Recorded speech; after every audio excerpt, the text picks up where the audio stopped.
আচ্ছা বলুন তো, মা কালীর মুখের রং এত কালো কেন? জানেন কি? একবার একটি গ্রামে প্রচন্ড তুফান আসলো। চারিদিকে জল থই থই, ঝড়ের দাপট। একের পর এক বাড়িঘর জলে ভেসে যাচ্ছে। নদীর জলস্তর এত বেড়ে গেল যে সেই গ্রামের মন্দিরে কেউ দীপ জ্বালাতে যেতে সাহস পাচ্ছিল না। গ্রামবাসীরা সবাই ভীত হয়ে পড়ল।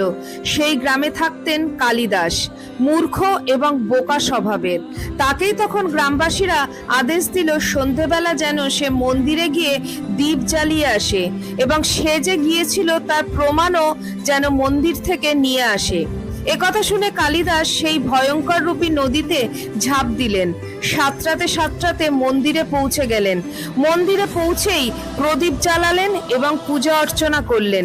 কিন্তু তিনি এতটাই মূর্খ ছিলেন যে প্রমাণের জন্য প্রদীপের ওই কালি মায়ের মুখে মাখিয়ে দিলেন।